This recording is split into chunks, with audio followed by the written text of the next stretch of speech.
Welcome, everybody, to the January edition of the Good Book Club. It is January 14th. It's very snowy where I am. I hope a lot of you have better weather than I do because it's very cold out. We always start our The Good Book Club episodes by reading our mission statement, and I have asked Landon if he would like to read that statement today for us. The Good Book Club was created to bring together nuanced Mormons, post-Mormons, and others with a shared interest in Mormonism. We are introspective, critical thinkers seeking to learn, connect, and build relationships through the catalyst of literature. We welcome all who are searching for a safe space to share authentic thoughts, feelings, and ideas through open dialogue and shared experiences relative to Mormon culture. As we deconstruct previous beliefs, we encourage all to find happiness in the process of discovering new religious ideologies, spirituality, and life philosophies. Oh, thank you, Landon. That is our mission statement, and everything we do, we try to follow that with that as our guide. So we'll talk very briefly about some upcoming events we have with the book club, and then we'll jump right in. Uncultured. This is a book by Daniela Mestianik Young about escaping the Children of God cult. I helped John DeLynn run his Mormon Stories book club, and we are going to be having her on, I believe, in the middle of February. So if you want to grab a copy of this and get reading, you can participate in that live chat when we have that podcast, and we'll have a date for that later. But I've talked to some people that have read this, and I'm still trying to get started on it, but apparently really good and really disturbing. So it's a good one. Another book coming up. This has been on our radar for a while. I'm grabbing it right here. Chosen Path by D. Michael Quinn. This is actually his memoir found on his computer after he had passed away. And we are going to be talking again on the Mormon Stories book club with his son, Moshe, and Barbara Jones Brown, who is the CEO of Signature Book, who put this book out. This is going to be on Friday, February 2nd at 3 p.m. Mountain Time.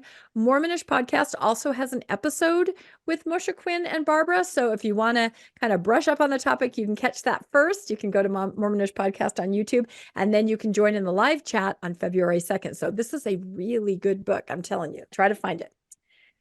Okay, what else do we have? Oh, this is a really interesting book that's coming out. It is not available yet. It will be available, I believe, on February 16th, I think is the date. It is called The Devil Sat on My Bed.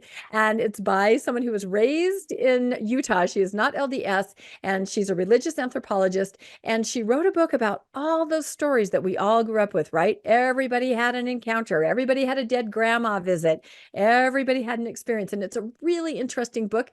We just interviewed her on Mormonish Podcast, and we'll let you guys know when that comes out. But when this is available in February, everybody grab a copy because it's really interesting. And we probably will have her try to come even and talk to book club, I think, maybe, because it's a really interesting topic we can all relate to if we were raised LDS, for sure.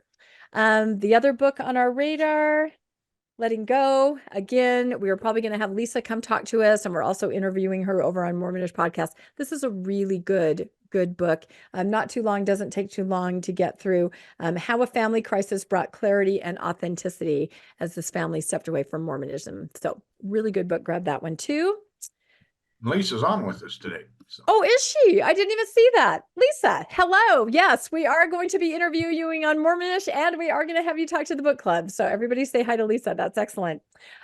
We want to make everybody aware that there is a Thrive event. This is the big one of the year. This is down in St. George, March 1st through the 3rd, which is a Friday through Sunday. Lots of really good speakers. It's still in process. There's going to be more speakers added, but it's basically you stay down there and you just hang out and have a really interesting time, communing with everybody and hearing amazing speakers and going out to dinner, and it's really fun. So you can register at thrivebeyondreligion.com for this coming up in March. Discussion leader needed. We had everything filled up, and then our discussion leader for August had some family situation come up and isn't going to be able to lead the book. So if anybody is interested, Heaven on Earth by Michael Shermer. And I think we're going to try to get Michael to come on. I've interviewed him a couple times, so I think he'll do it for me. I hope, crossing my fingers. But we're looking for somebody who might like to be the discussion leader. For anybody that's new to the book club, that just means you read the book and you kind of guide the discussion. It can be as complicated as making a whole slideshow, or it can be as easy as just saying, what'd y'all think? And then we start talking. So looks like David just volunteered. What? David Morris just Oh, volunteered. well, see, I can't see anybody. I can only see myself. And, because I'm so vain. No, because I'm on speaker view. So really, if David volunteered, there you go. We've got it. Take a note, Melissa. That's funny. Thank you, David. Perfect.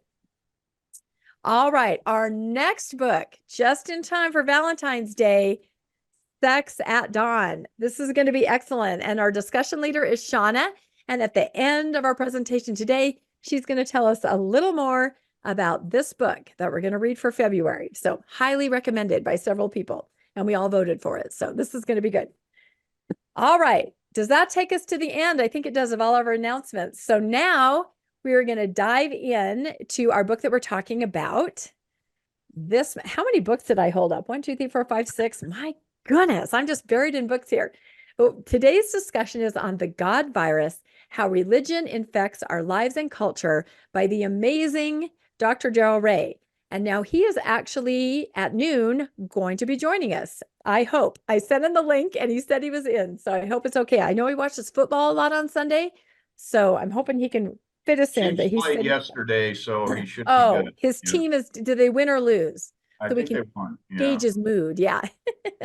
Anyway, Dr. Ray, just kind of a standard policy. And I understand this because he presents in so many places where people just, raise their hand. They haven't read his material. They have no idea what he's about. And they ask him all these questions. And he's like, that's counterproductive. Let's talk about what we're talking about. So he has just asked that today, if you haven't read the book, just be a listener. If you have read the book, go ahead and ask any questions that you want. And he's just a wonderful human being. And we are really excited to have him come on. So I am actually the discussion leader for this book, believe it or not. So yes, I get to keep talking. And I do have some slides that we've set up.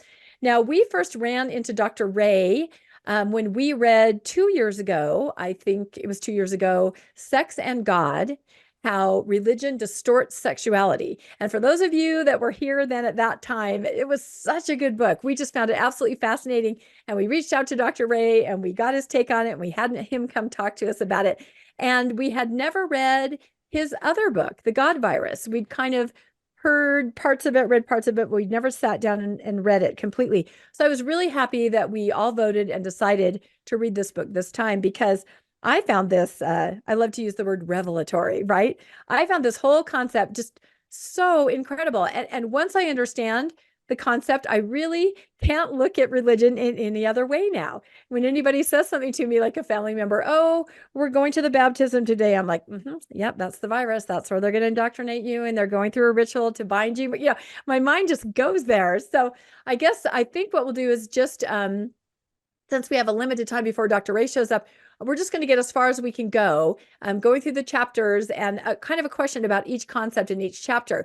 So, of course, the first chapter in the book was called Religion as a Virus. And because I just barely discovered art through AI, I put into AI the God virus. That's all I wrote. And all these pictures, it was so interesting. At first, it started creating just things that looked like a virus. And then it started adding a more human element to it as it was kind of figuring it out. So I'm kind of proud of the artwork. I think it's really fun. I hope you guys enjoy that as we go through the slides. But so the first chapter, Religion as a Virus. And I guess my first question is, what are your actual overall thoughts on this analogy as it stands? Is it something that works? Or is it something that you thought, oh, that's a complete reach. That's a complete stretch. What does anybody think about that? I know, exactly. Oh, yes, Bruce. Well, yeah, it's like the concept our genes make us so that we can propagate more genes. And us really don't matter. It's the genes propagating themselves. And I believe the same thing is with the virus. It's interested in propagating itself and its well-being. My well-being, it doesn't care about. And as I was listening to the book, I'm going like, oh yeah, this is looking towards its self-interest, like amassing power and money and control and stuff. So yeah, I thought that seemed to be a pretty good analogy. Yeah, I absolutely agree. And like I said, I can't see it any other way at this point. Now, everything the church does, every article that comes out, I'm like, for this to achieve this end, or that's for this purpose. So, Landon, what did you think? I absolutely love this book. I love the analogy. To me, specifically, when he made the analogy to the virus that goes into the rat's brain, because I so often sit there and think, how did this happen? How did I allow uh, how did I not apply critical thinking to all of these things that when I apply everywhere else in my life? And then when he gave that example of the rat where the virus goes into the rat's brain and the rat, instead of being repelled by the pheromones of a cat, it's actually attracted to the pheromones of a cat, making it go and get eaten by the cat, in which case the virus then reproduces in the cat's gut, and then the cat poops it out and the mice get in it and they get infected again. But it was amazing because in every other aspect, that rat was a rat. It acted like a rat in every other case, except for when it came to a cat once it was infected with a virus. And I think religion is so much that way that we're infected, and things that we would question in our regular life, we now stop questioning once we become infected with that God virus. And I thought, wow, that really explains how that can happen, how we can just push off critical thinking, we can push off moral actions. We just shut a certain part of our brain when it becomes infected with the God virus. So that was my favorite part of that analogy. It helped me understand that. Yeah, I agree. It does help you understand other people. I always talk about my dad, who's, a PhD level scientist who believes the earth, creationism. That's exactly it. Every other part of his brain, he is a PhD level science. When it comes to that, he's not. And it also helped me understand how people could do things like, shun a child who isn't taking the path that you're taking, things like that. It really just put it in perspective. Yvonne. Okay, I'm unmuted, I think. You did it. First of all, I have to say that after leaving Mormonism, I am basically an atheist, so I'm not advocating for that. And I read the whole book, and I agree totally that it is a strikingly good analogy. But every time I would come to another part of it, it also is such a charged and offensive analogy, I think, to people who still believe in God. Because, but that's neither here nor there. It's a very valuable book to read. But the interesting thing I wanted to say is, is chapter 9. It's on page 182. He does talk about teaching or helping, interacting with people who have the virus with compassion and how to do it. He actually has a little 4 principles of interaction, and I'm not going to read them, but so the thing that struck me immediately was we have children who are bipolar and who have mental problems, and the principles are the exact same things that and it's an acronym. LEAP is an acronym: listen, empathize, agree, and partner. And so you notice that, and those are almost the same principles that he has, that when you're interacting, listen and empathize with it. He says that, and agree as far as you can, you know what I mean? But he also says you can't. Anyway, he has techniques. When I say he, I'm talking about the author of the book and his name is Xavier Amador or something like that. He's a PhD. Anyway, but that was the funny thing, is that it is kind of like it makes you kind of mentally ill, doesn't it? The God virus, but it is still, I have to just say in defense, I would never give this book to someone, I actually had to hide it from my son because it was triggering to him, to the God virus. I'm done.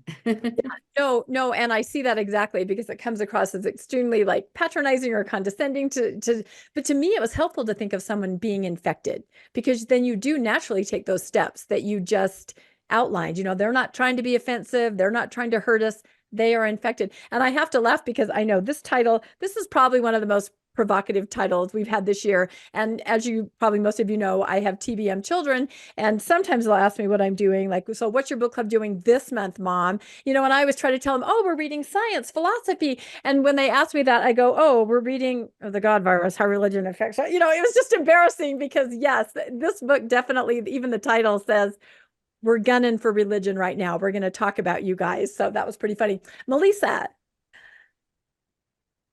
You're Oops. muted. Yeah. Okay, I'm hoping I'm in the right chapter on this, but the thing that I really loved about considering it as a virus was, oh, I hope this is the right chapter, was the inoculation aspect of it. Because when I lost my belief in the LDS religion, and I kind of sat there and looked around and said, okay, well, now what? Which church is the church? And I'm like, it's none of them.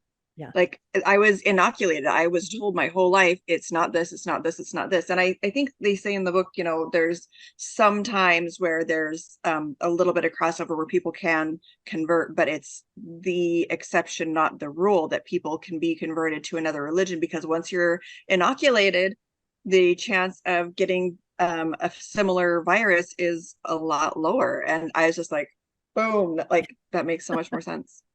Yeah, no, it absolutely does. And I love the steps that we'll probably talk about later, where they talk about how you actually can help somebody become inoculated, which is very valuable. David. I think for me, what came over was the contagion with any virus as it spreads. And all I could think of when I was reading and listening to it, what have I done to my family? You know, they've all, you know, they're no longer TBM. And in some ways we followed them. But the legacy then of this ongoing contagion is, though they no longer associate with the church, they still have those built-in things that we drilled into them at their early years. And it's not a matter of just deconstructing us, it's deconstructing them, but realizing we have been the method of delivery. You know, we talk about the rats and the poop and everything like that. And I've never really realized that, yes, while we were spouting something that this was our mountain, it wasn't their mountain, but we made it their mountain. So I don't know if I'm saying I'm suffering, you know, from the lifelong guilt as a parent, as probably every parent will suffer. But you then realize that the actions that we took, like a virus, has then passed down, you know, and they're not quite inoculated yet, and probably neither am I. No, but you were just doing what the virus was having you do. You know, you caught the virus and you did what you were supposed to do, and then you passed it on. Yeah, it's all about that promotion. So, but I know I had the same thought. What have I done, and what can I do now? That was another part of it, and in some cases, not much. Yeah. Bruce. Yeah, that just brings up your mission experiences. Yeah. Yeah. I look back now going like, oh, I kind of wish I'd gone on a mission where you didn't baptize anybody. But in the 70s, I was in Chile and we baptized tons. And, you know, most of the people went inactive, evidenced by them closing down. It was either 20 or 40 stakes a few years ago in Chile because of low attendance.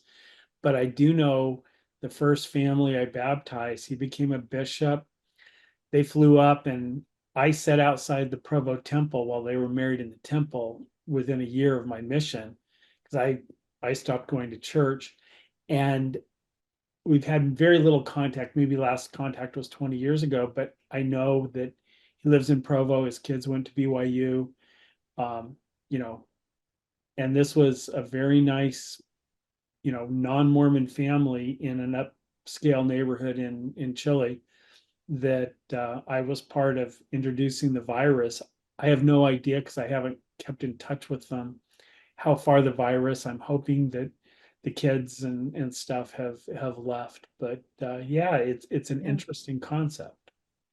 It is. All you can really think is that I almost had no control over what I was doing because I was infected too. So let's jump on to our next chapter.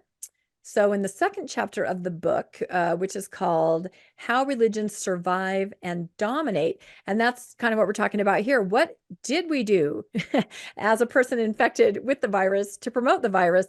How do religions propagate and perpetuate themselves?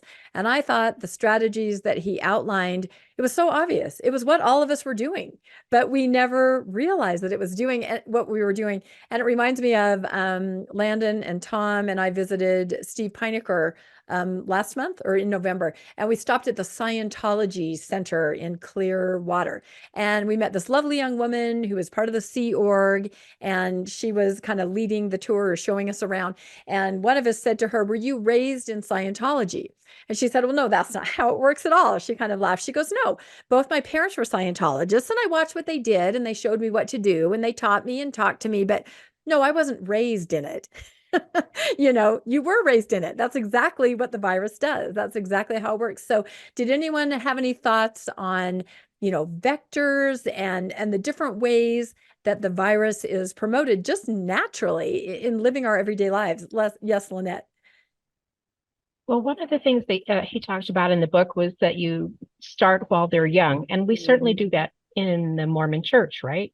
Yep. We baptize by the time they're 8 in it, and they go to primary when they're 3, and they learn all the songs and they learn all the stories, and so it becomes a part of their nature.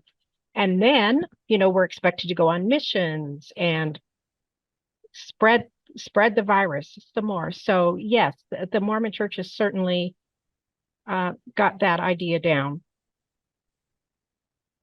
Yep, absolutely. You can just, that's what I mean when I say, now that I see it this way, I can't see it any other way. I see myself how for the last 15 years, I said, okay, I'm okay in primary and I'm okay at the primary piano. I can do that. That's not doing any harm. And now I see that it was doing harm to the most vulnerable. Those songs are still in all of our brains, right? I feel like that will be the last thing to go for all of us. They're still there. And the words of those songs and the principles behind the songs, I was doing harm. I was spreading the virus in that way to a very vulnerable and young population. Yes, Landon.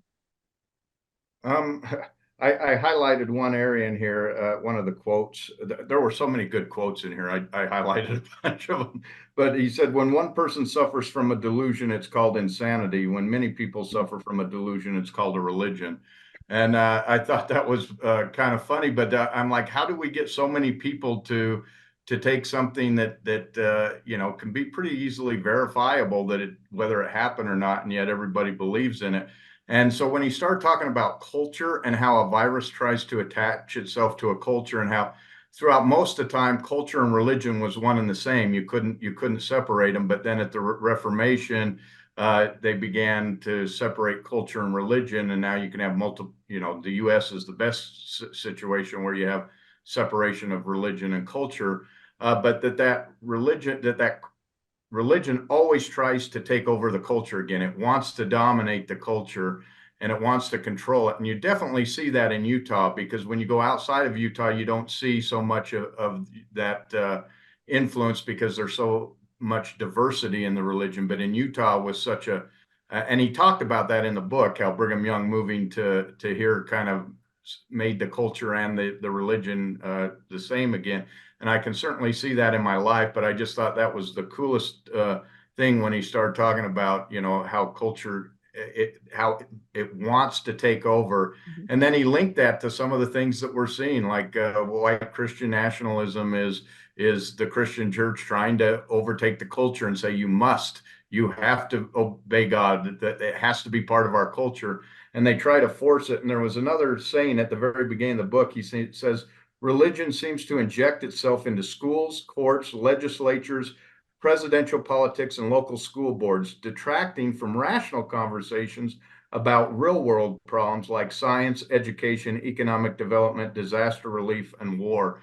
And he made so many situations where he said, religion could fix this if it wants to, but it's got to protect itself as the virus and protect its own variety. Whereas if we were working together to solve these problems and looked at them without the religious component in it, we could probably solve it. But religion divides us because we don't want to do anything that would distract from religion. And I thought that was really telling how detrimental, we always said freedom of religion is a strength. And in this case, it seems like it might not necessarily be a strength of our nation. It might actually be holding us back. So I thought that was interesting.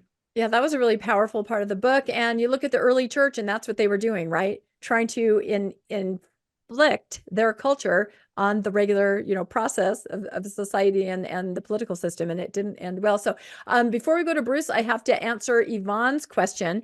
I saw in the chat that she said, does Dr. Ray know any Mormons? So now he runs Recovering from Religion, which is an international organization for anyone that is trying to step away from religion. And they have, 24-hour chats. You can even sign up to be a counselor to help. It's amazing. He does so much good for people of all denominations that are trying to step away. And he says, and he's seen all of them, he says to Mormons, kind of what Karin says, oh, you poor dears.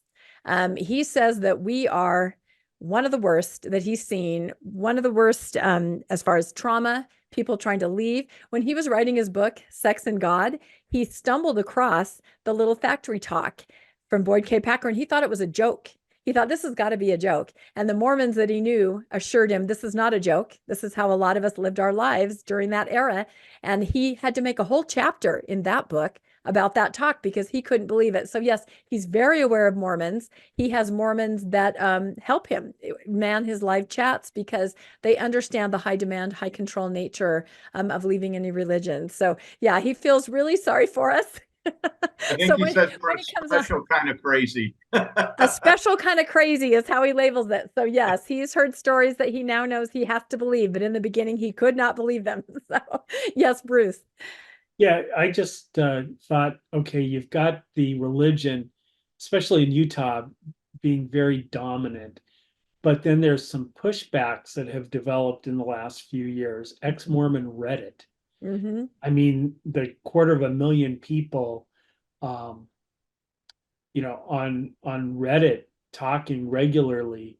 And the other thing that I think is really kind of valuable and has taken hold is the Encircle movement with the Encircle houses, where, across from the downtown Provo temple is the Encircle house. I went there a few years ago to visit, and boy, I was going like, man, what would my life have been if there was some resources like that when I was young? And so, I see a few good examples of some pushback in Utah. Who knows if it's going to last or have significant change. It might make the virus change to be a little less LGBT phobic, Mm-hmm. A little less othering of the outsiders, because we now realize so many of us are in highly religious families. But I always like to think I just try to be the fun gay uncle with my nieces and nephews, great nieces and nephews, because they're gonna go like, oh, he's okay. Yeah. Stuff. So that was just my thought on that. No, that's actually brought up in the book how, and I think we see this with Mormonism, the virus is getting a lot of pushback when they're openly homophobic, musket talks and things like that. So I've seen that. I think most of you have that. They're at least trying to appear as if they're more accepting, right? They're trying to appear. Of course, what's under the surface, we don't know. Just recently, they called a new communications spokesperson for the church, the person that puts out all the statements. It used to be Eric Hawkins. You probably remember seeing his name all the time, and he has some health problems. So they called a new one. It was announced in the church news. I went through the article. I'm like, wow, this guy seems kind of progressive. He's worked all over the world. So this is going to be the church's spokesman. How interesting. Well, just yesterday, some other people delved into his background and discovered there's a picture of him in a pride shirt. He was at a pride parade. He is accepting. He is inclusive. He is an ally. And I have to say that there are a lot of people in the Mormon church right now who are losing their you-know-what over this. They can't believe that the church has chosen as a spokesman somebody that would dare openly be an ally. And so to me, it's interesting. I try to think, okay, did the church know he was this? And like you said, trying to appear in their virus form as being a little more accepting so that people will kind of fall for it? Or did they really not know? So it'll be interesting to watch. But the new church spokesman is somebody who's an ally. So we'll see. I think chapter 3, Landon kind of touched on that a little bit. which is the American civil religion. And my question was, do you see any evidence of religion invading an established culture? Is there such thing as a civil religion? And Landon kind of brought that up. Do we have any other comments or thoughts about that? I thought your point was really good, Landon. Or Landon, do you want to say a little bit more about that, if there's more to say now that we're on chapter 3? No, I think I'll let others if they want to, but yeah, it definitely, there's no doubt it's trying to take over in America, but not just America. He talked a lot about Islam and how much that's invading the world and how that may eventually take over. I mean, if we come back 200 years from now, we may see a completely different world than what we see now as far as religious components are set. No, I think that's true. And when you talk about the vectors, and that means the method through which the virus is spread, I think other religions have very effective vectors. The ones especially that are even more high demand, high control, the population is locked down. You are at the mercy of the vectors, being the people that are spreading the virus, the priests, the bishops, the religious leaders. I mean, you almost don't stand a chance in some of these extraordinarily high demand, high control. So yes, Bruce. Yeah. The civil religion.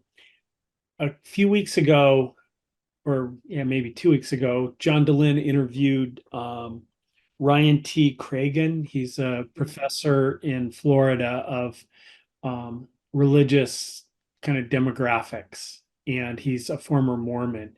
And I listened to his book, What You Don't Know About Religion But Should.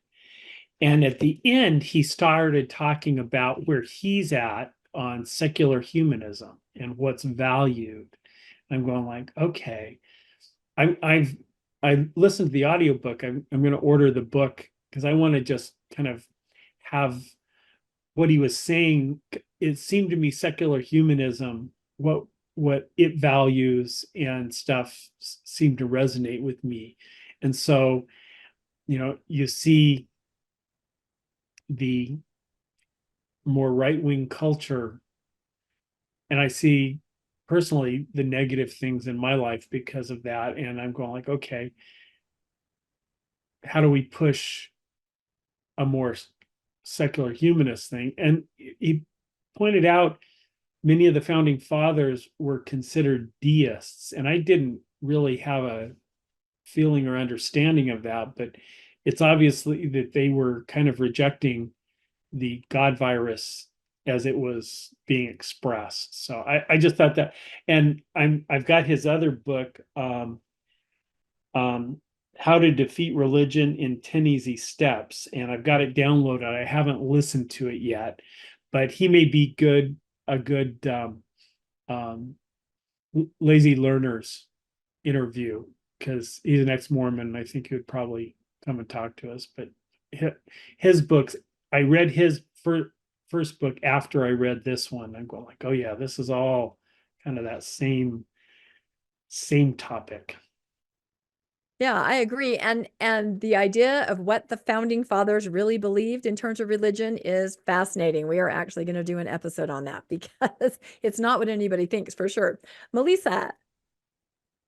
So I was having some interesting conversations with my husband, who's an active believing member. Oklahoma is trying to institute prayer in school, and just, the direction of people trying to take us to Christian nationalism. And I was trying to have the conversation about him, like, this is why this is the problem, that people are trying to make this a Christian nation.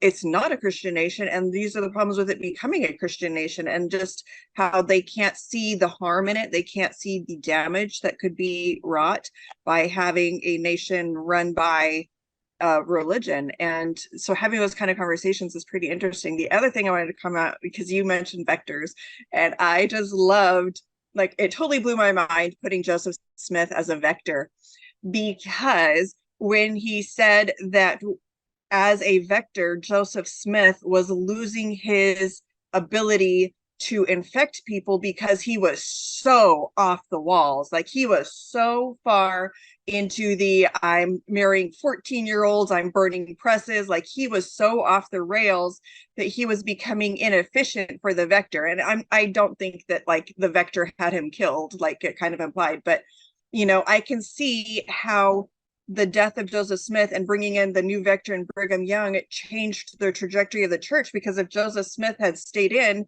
doing his crazy kooky stuff of marrying 14-year-olds and marrying other men's wives and all of those things that he did, he would have become an inefficient vector. And so in order for the church to become what it is now, they had to get rid of that vector, had to go away.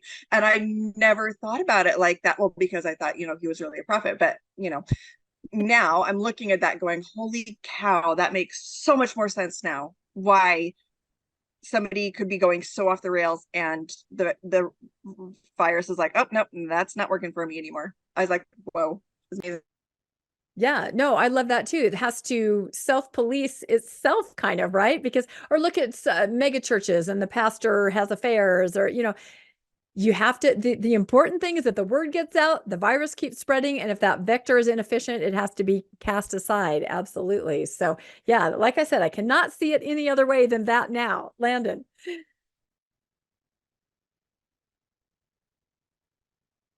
Do you have your hand up, Landon? Yeah, sorry, I've got so Okay. many screens, I lost my I mouse. know Landon has like a whole command center. He's running everything. The one thing that I didn't mention that I in my notes here is the fact that he talks about what happens when religion does take over a society. And you look at like Iran, the Zoroastrianism, and how much science they had and how much learning they had and how that just disappeared. And you kind of think, how do groups go backwards and lose these things? And the answer is religion. Religion takes over. It dominates the culture. You look at Afghanistan and what they did there, just destroying all the art, all the history, all in the name of theology. So he points out how dangerous it is when religions take over. We don't go forward, we go backwards.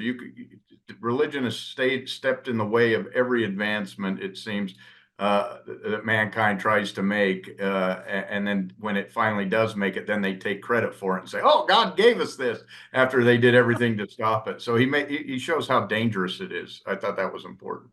Yeah, and that's such an infuriating point. And Landon and I were discussing this the other day because we thought this would be an interesting episode of Mormonish to do. Just talk about all the times throughout history religion has literally actively blocked things that could improve humanity or just knowledge or awareness. And if you start making a list, it's pretty disheartening. It absolutely is. So good point, Landon. Jackie.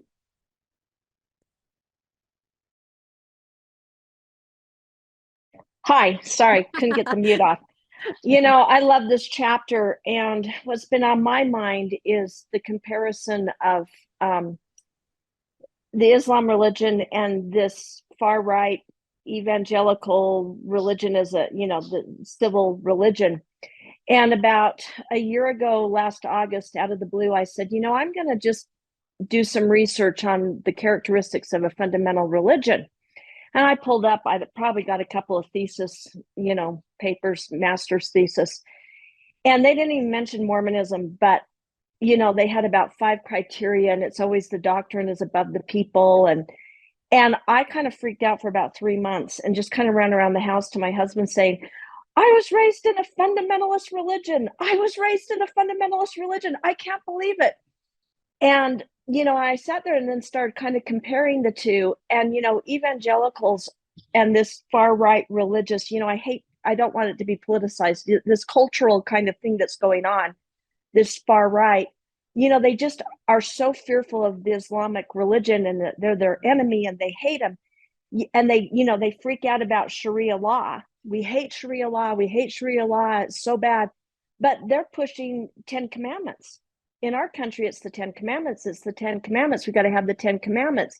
And, the Supreme Court threw out Roe versus Wade. And they can't see that they're doing the same thing. I mean, it's all this fundamental God virus, mass movement, mind games. And it just sweeps through, and these thesis statements pointed out all the far right extreme religions. I think it's the Sikhs in the Indian religion. I mean, every religion gets this far right fundamentalist group that tries to take over. So I just have kind of been going through the contrasts of this civil religion and how similar it is to like the Islamic religion. It's just kind of mind-blowing. Yeah, it is mind-blowing, and especially when you look at it through the lens of this metaphor of the virus, you can really see how some religions take it to the nth degree where it's absolutely obvious what's happening. Bruce. Yeah, this is kind of, again, going back to that book by Ryan Cragen. He talks about fundamentalist religion and the real negative effect. And then at the far other end, he talks about secular humanism, but he said the liberal religions like the Episcopalians, the Unitarians, a lot, I guess the Quakers, are not near as bad, and they may be the best allies of the secular humanist on that end of the spectrum. And I'm going like, okay, if somebody feels they need religion, become an Episcopalian. Yeah. And they're very open about things, or become a Unitarian. I mean, they're even more open about things. And if you have people in your lives that are looking for a religion, which is also a community, steering them towards the Unitarians, the Episcopalians and stuff is better than towards the Southern Baptists. Just a thought on that. So you have a hierarchy of less harm. Is that right, Bruce? So no, and it's a good point, because you may think, okay, here's someone in my life who hasn't had religion forever and ever, as they talk about when somebody's vulnerable, just like, when you're vulnerable to a virus, someone has died, you're having a financial crisis, you're having a mental health crisis, you're having problems at home, your children, that is when the virus can infiltrate. And I think about the missionary program. They tell Sorry, my dog is snoring. Oh my gosh, I hope you can't hear that. They tell missionaries to seek out people. I think they call them during life events or something. But what it really means is those very pivotal times where they are susceptible to, getting involved in a religion like that. So yeah, really interesting point. All right, let's move ahead to chapter 4. I can see that we're not going to make it all the way through, but that's fine, because we're just talking about things as they go, and that's great. So chapter 4 is God loves you, the guilt that binds. Oh my goodness, we know about guilt in Mormonism. So my question from this chapter was kind of, what role does guilt play in the propagation of many religions, of course, not just Mormonism, and how is it used to bind people to the God virus? What is its function? Did anybody have any thoughts about this chapter and guilt? Or do we feel guilty from having even read it? I just think, I don't know if we even recognize that it's guilt sometimes. I just feel like for some people, I think guilt feels like duty. You've just got to do it. It's up to you. You're the one that has to do it in the church. This whole new covenant path strategy that they've come up with in the last couple of years, the idea that you set foot, it used to be you set foot on the covenant path at age 8, when you made that rational decision as an 8-year-old to be baptized, and you're locked in. And you better feel really guilty if you take a step away from that path and you know the trajectory. But now I've heard them say that you set foot on the covenant path even before you were born. So you have predestined yourself to all of this. And with that mindset, if you really believe what they're telling you, incredible guilt if you do anything that deviates from that path that they have outlined for you. And they can just say back to you, you already chose this. You chose this. And that results in so much guilt, I think. And I think the idea of the covenant path is just one of the most harmful things they've come up with. Yes, Bruce. Well, when you think about, control levers, if they could control you by breathing, because you have to breathe, they could control you not to, it doesn't last long enough to keep control over you. Control over what you eat, they've made some efforts in that, but it's pretty light, alcohol, tobacco, coffee, and tea. But when you get to something like sexuality, that's a lever that they can control and really mess you up. And guilt is, I mean, on ex-Mormon Reddit and stuff, people talking about, messing around a little before their temple marriage. And then you find out all the number of people who were having sex before their temple marriage, they just kept their mouth shut about it. And in some of my ex-Mormon gatherings, we'll have a lot of people, and sometimes we sit around and talk for hours. And some of the guys talked about, like, I never masturbated my whole mission, and other guys are going like, oh, I did every day, I just didn't worry about it. Everybody's going like, what, on both camps, because it was so different. So yeah, it's an interesting, it's a lever that really controls. If you can be made to feel guilty about something, then they have control over you. Yeah, and unfortunately, we did an interview with Natasha Helfer about guilt and sexuality. And the people that tend to get trapped in this guilt cycle are the people that already have a level of scrupulosity or OCD. Like you said, Bruce, some people are like, whatever, I did that every day. Other people are just absolutely racked with guilt. And those stories can be completely horrifying. So there are some people that are very hardwired to just feel that, and it's paralyzing them. And it keeps them in these high demand, high control situations for life because the guilt is just insurmountable. Yes, David. I've got to say, this is one of the ones that really made me angry. I don't normally get angry when I go through books. Oh. Did you throw the book, David? Did you throw it? In my job, I often throw the book at people, but this was to a new celestial level. Remember, think celestial. But this was about me reflecting over all the years, all those people that I ever interviewed for baptism, all those people I interviewed for Melchizedek priesthood. This reminded me of the apparent consent that my father, who was no longer a Mormon, had to give for my mom to go to the temple in the 80s. This was about the consent of those that just before their 8th birthday, that they freely knew what they were going to get into. The whole point of consent means providing a genuine choice that if they are able to refuse, there is no detriment. How many times on a Sunday did we have to do the corridor patrol? You're not in Sunday school, get into Sunday school. Why are you outside of your sacrament meeting? It was all about control. It was about guilt. So there was very little about what I would call a spiritual upliftment. And I would often get into a very warm discussion with the state president and say, how many times do we have people who may want to sit at the end of a sacrament meeting and just sit and carefully reflect? But no, what we have to do is we have 10 minutes to herd everybody into their next meeting. And so this brought, obviously there's a lot of unresolved anger in me. I can't believe it. But I can see it. it made me reflect all of those. And hence you can see what my previous remarks were about, on my family, that we've inflicted this. This has been passed back to us as a contagion of behavior. This is the way that we should react. But how can it, if it's been led by guilt? Nothing ever came that was of good by guilt. No, I love that. Nothing ever came that was good by guilt. Yep, that's exactly right. Oh my gosh. Yeah, that was a very triggering chapter for all of us, realizing our own guilt and how it was used to control us, and also how we perhaps in different leadership positions or as parents used guilt to manipulate and pass the virus to children or other vulnerable people in our lives. So, it's so real. Darrel Ray. I underlined a passage in here about how guilt has become the greatest tool of Western religion. And then he went on to say, the more guilt you feel, the more you look to your religion to salve the guilt. So it's self-perpetuating. Yeah.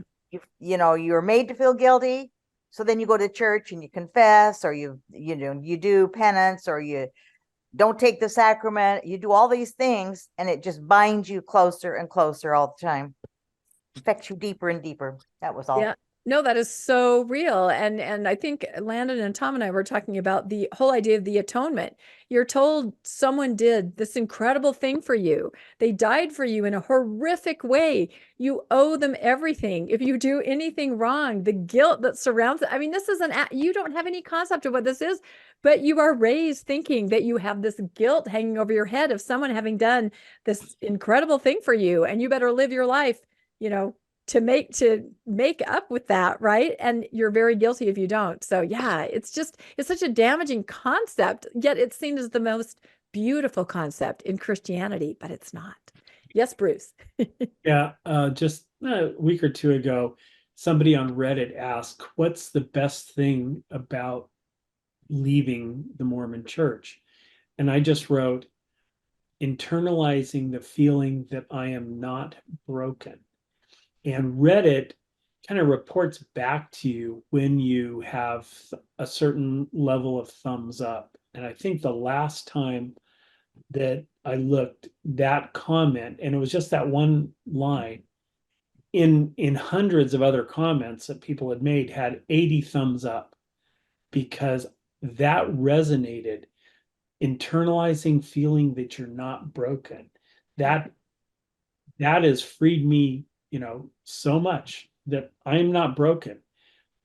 I'm gay, I do this, I do that, and Darrel's there's coming nothing in. wrong with me. So that's kind of, No, that's really powerful, Bruce. And that's what I mean. You're born broken. According to your religion, you're born broken. And there's nothing farther from the truth. But it's, even having left, it's really hard to get over that mindset that there is something wrong with you. And now there's something wrong with you for leaving, right? So did you say that Darrel's coming in, Landon? Yeah, there he is right there. There he is, Dr. Darrel Ray. Hi, how are you today? Good. I'm a little bit early, so go ahead with whatever you're doing. I won't interrupt things. No, it's perfect. We were working through the book chapter by chapter, and it's taken an hour to even get to chapter 4 because there's so much amazing information. So no, this book has absolutely resonated with all of us. And somebody asked the question, is Dr. Ray aware of Mormons? And we're like, oh, he knows about Mormons. He says, I'm so sorry for you all.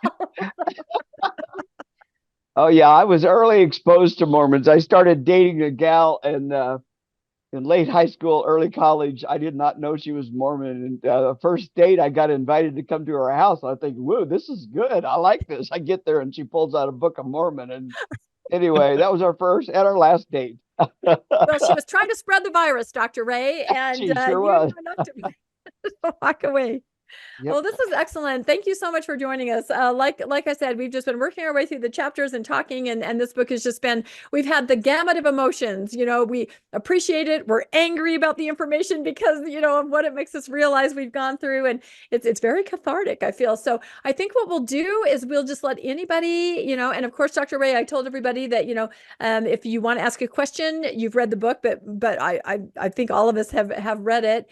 And we'll just start asking questions, and we'll raise our little hand. Maybe Landon, you do it just to show Dr. Ray what it'll look like. I'm sure he knows. Oh yeah, I've done it many you got times. it. You got it. You're a Zoom savvy kind of guy.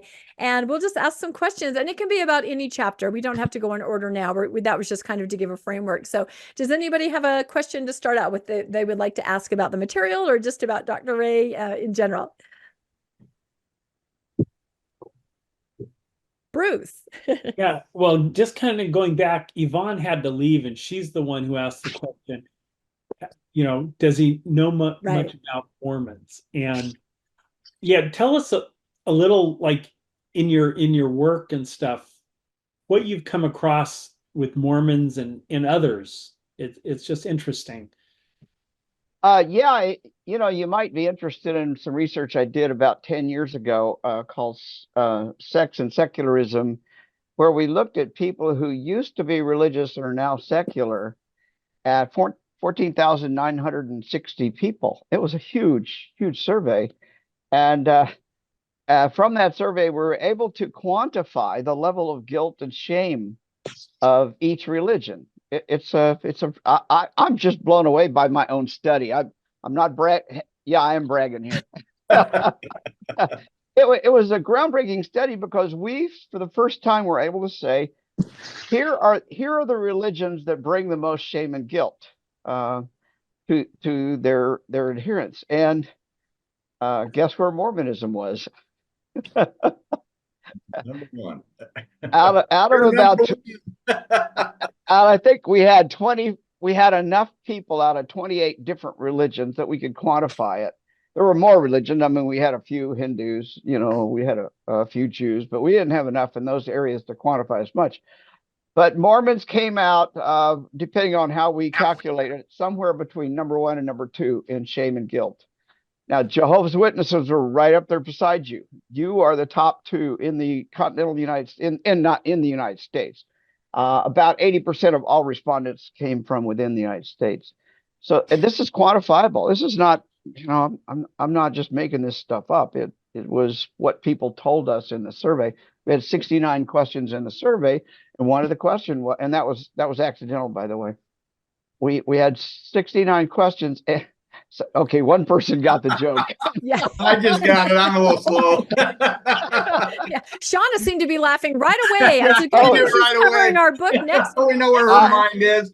I like her. She knows exactly where my mind goes way too often. But anyway, so there's the one answer to your question.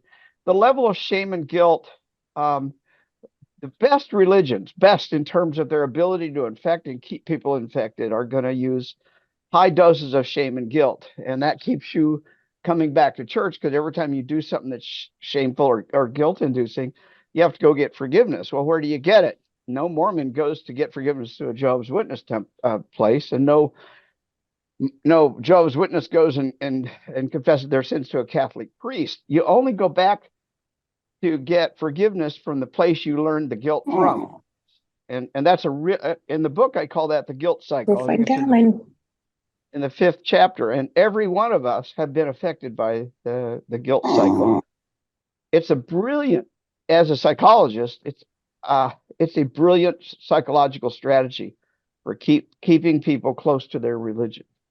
Yeah. And do you feel that the high demand, high control nature, there are more things, more ways that you can break the rules, right? So more ways to feel guilty, because it's your entire life is scripted, and almost every day there's an opportunity to do it wrong. Well, I will just say, maybe in a little bit more answer to what Bruce's question was, you guys are still amateurs. Uh-oh. Because there are groups out there that are even more efficient and more effective. For example, and this is information I couldn't get from my research because we didn't have enough, but Orthodox Jews, Hasidic Jews, highly conservative Jews have far more rules and guilt-inducing methods than Mormons have. And the way I've learned this is we get Jews, Hasidic Jews or other kinds of really conservative Jews chatting into recovering from religion. And what we hear is just incredible stories that virtually every minute of your day is programmed, both men and women, and the amount of shame that people, I mean, we just had a guy chat in. He's over 40 years old. He's been studying the Bible, Old Testament, his whole life. And that's all he's done. He has no job skills. He has job skills, but not things that we would. He works a part-time job to keep enough food on the table. But beyond that, he doesn't really have any skills. All he knows to do is how to study the Bible. And he says, I feel guilty even thinking about eating bacon. Now, do any of you guys feel guilty about bacon? No, you feel guilty about coffee, but not Mormons bacon. love maybe. bacon. Yeah. See, so Mormons embrace bacon. what I think is most important to understand is that every religion has guilt-inducing methods, and for Jews and for Muslims, it's bacon, or it's that kind of thing. You have your own guilt-inducing things, and that includes caffeine, for example. Religions like to use food to keep you feeling bad about yourself. And even more so, they like to use sex to keep you feeling bad about yourself. So if you got food and sex, what else you got? You got to Breaking eat. it down. You got to eat. Yeah, you can't. You control everybody. Well, and like Bruce Exactly. brought up before you came on, he said, or I think it was Bruce said, or maybe it was David said, you could control breathing, because that's something everyone must do, but that wouldn't, your congregants would drop dead pretty quickly. So you have to pick those things that they have to do. Bruce is onto something there. If you think about it, the Buddhists actually do try to help you learn to control breathing. Never thought about that. And that, not everything that religions come up with are bad, although Buddhism is definitely a religion, no matter what they say, except in California. It doesn't seem to be a religion there. but because Buddhism learned that breathing actually makes you feel better. Certain kinds of breathing does things to your autonomic nervous system. Now, Buddha didn't know this 2,500 years ago. He just noticed that that's what happens. And what we now know is certain breathing methodologies help you relax and stimulates the parasympathetic nervous system, so you can relax and not feel stressed. So breathing, so you were joking, but there are some religions that have actually done that. I noticed Lynette has a question. Is it okay to jump to you, Lynette? Yeah, jump around. And then I think Brenda Okay. had a question too, although I'm not seeing it on the screen, but Landon is telling me there's a question from Brenda. So yes, Okay. let's do those two. I noticed that in the book you talked a lot about how, especially in the Bible Belt, there's a lot of influence in politics because of religion. And your book was published in 2009, I believe. Have you noticed any change since then? Has it gotten worse? Is it less? Oh, Lynette, Laughing. I didn't pay her to say that. I'm just saying. But if you'll look on the book, the subtitle is How Religion Affects Our Lives and Culture. And what the whole reason I wrote, or one of the main reasons I wrote this book, as I told Rebecca and Landon in our earlier conversation, was because I wrote an essay way back in 1973 on the civil religion. Now, most of you have probably never heard that term before until you read my book. And in the 4th chapter, I talk about the civil religion. And if you look back at U.S. history, we've always had a somewhat odd religion. It's the religion for example, manifest destiny that was first espoused in the 1820s and 30s, where somebody came up with the crazy idea that we're the new Israel. Just about the time Mormonism is starting to take hold or get born, we got this new Israel idea, and that we have manifest destiny to conquer all of North America, hence the frontier and God's mandate for us to commit genocide, or whatever else we needed to do to take over the land. So this civil religion has always been there, but it morphs and it evolves into different things. And you can look at how it looked in the 1890s after the conquest of the pretty much the whole continent, and we see it morphs a little bit into that's, for example, that's when the Pledge of Allegiance was put together. That's when some of the songs that we now consider patriotic songs were first written, was in that 1890s time period. And as you go through and you just look at every decade, you can see this morphing. In the 1950s, part of the civil religion was the McCarthy era and fighting the godless communists. Well, why are you fighting the godless communists if you don't have a religious motivation to do that? I mean, never mind that. I mean, my grandmother bought into this religion big time. She thought there was a communist under every bed and in every closet.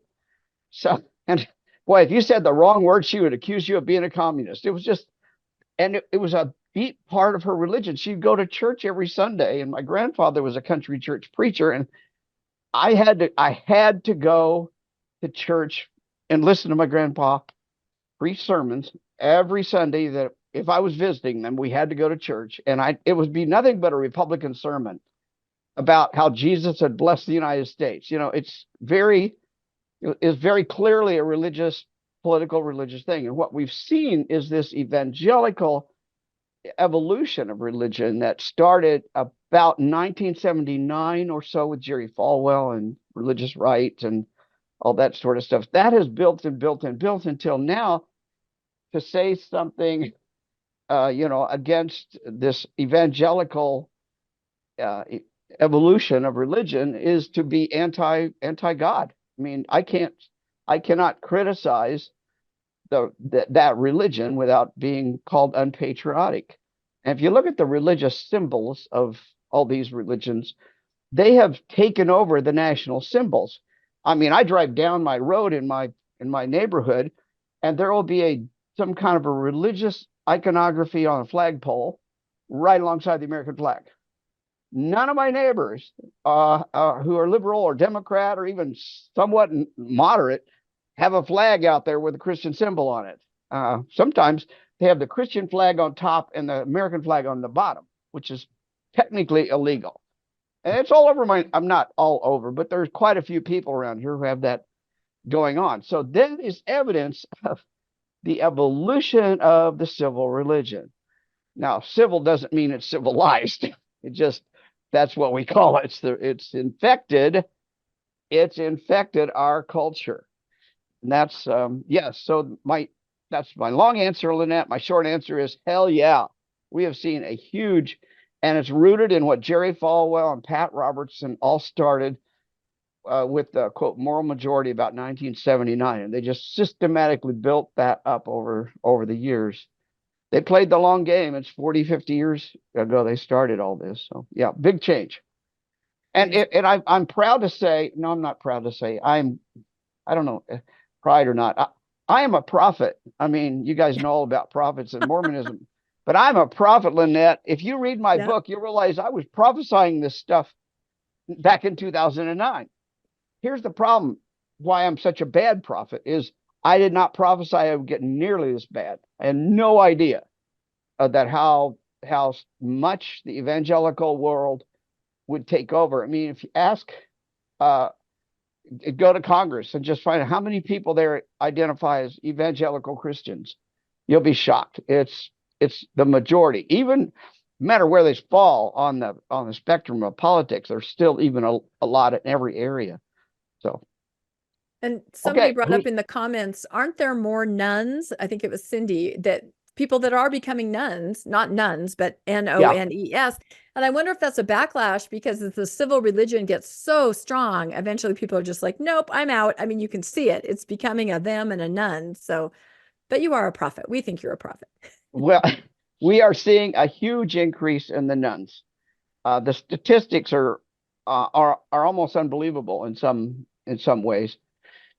And basically, the younger the cohort is, the more nuns there are. And of course, that's partly why I founded Recovery from Religion, because people need help. You know, they don't know where to go when they leave their religion.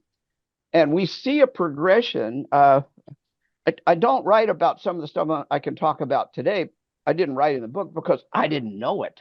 I mean, look at all the time that's passed and how much research, not just me, but a lot of like the Pew organization has done tons of research in this area. And what we're finding is that people are leaving religion in droves, but when they leave that religion, they oftentimes go through a phased or a step or an evolutionary process. Most evangelicals, well, let's say you're a Catholic and you leave the Catholic Church. Most people don't go straight to being secular. They move from being a Catholic to being an evangelical. I literally just went to a funeral of a person who went through that phase. They left the Catholic Church, they went to become an evangelical.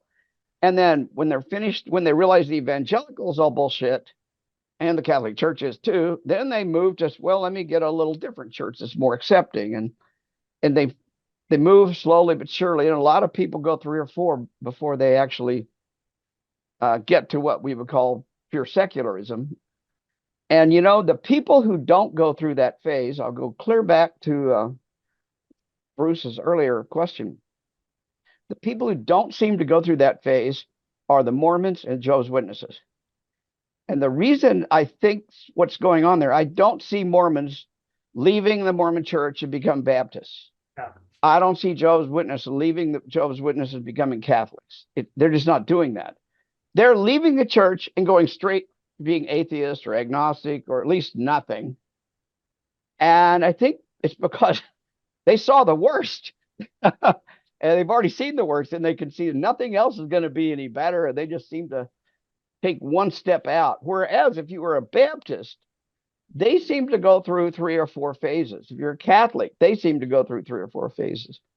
We've got some pretty strong evidence in that area, but I didn't come here to talk just about that. It's so interesting, though. We want to keep you here for 4 or 5 hours. I'm not kidding. So I think Brenda had a question, and then it looks like David has a question. So, okay. So yeah, Dr. Ray, I wanted to talk about the civil religion, and you pretty much answered that. But But I think I'm concerned more about today, what is going on with religious zealousness toward politics, especially because I have a couple brothers who seem to be gone off the rails. That they profess, I don't know if they even profess they're Mormons anymore, but they went from that to these groups where they are practicing for a civil war. They're stockpiling weapons, and they're all in Idaho, Utah. Yeah. And I'm just that seems to it becomes a religion in a way, isn't that true? And how can I help? That's my kind of how can I help my brothers? Well, let me answer your question, but also say I'm not sure I can give you too many ways to help, so to speak. Let's break down this notion of religion into a much broader category. Clearly, Mormonism is a religion. Clearly, Baptists are religion. Clearly, Islam's a religion. But all of those are also ideologies. And all ideologies have bear strong similarities to religion. I don't know where you are. I don't know how thoroughly you read the book, but there's one part in the book when I talk about communism was a religion as well. And yet most people would say, well, no, communism is not a religion. It's atheistic. No, it's a religion. And if you look at it has the trappings of religion. Looking at Egypt, 4,000 years ago when they were building the pyramids and they were putting the pharaohs in there, those pharaohs became gods forever. They were off to, the Netherlands or whatever. Well, if you look at where is Lenin right now, the founder of the Soviet Union? He's in a damn mausoleum in Moscow where people still come to walk by his coffin or casket or whatever it is by the millions. Where is Kim Jong-un, the founder of North Korea? He's in a mausoleum where people go worshiping. These are supposedly or were communist organizations, but they have the trappings of religion. And ideologies like that, especially the more rabid and radical ones, like you've described, oftentimes have rituals. I mean, look at the gun worship that's going on in those groups. They worship their guns. Some people say it's a penis worship. Okay, I could probably get along with that too. They have out groups and in groups, people they hate and people they accept. And God is all tied up with it because they believe God is on their side. It's like kind of the opposite of what Abraham Lincoln. I don't want God on my side. I just want to be on God's side. And that's quoting or paraphrasing something Abraham Lincoln said. Well, everybody in the Civil War thought God was on their side, and they were shooting each other even as they thought God was on their side. And you see the same thing in other cultures, like the shooting war between the Sunnis and the Shias in the Middle East has been going on for 1,000 years. People all over the place want to bring their God into their ideology because it adds more heft, if you will, to the ideology. What we're seeing right now is that Christian ideology has married to nationalist ideology. And we all know what nationalism looks like. In Nazi Germany, Nazis were the nationalists. But you see nationalism in a lot of countries. Nationalism arose around the beginning of the 1800s, shortly after Napoleonic Wars ended. We've seen a rise of nationalism across Europe. We've seen it in other countries as well. And nationalism isn't always bad, but it easily morphs into something else. We are God's culture. We are God's country. I mean, Israel thinks it's the primary country under God.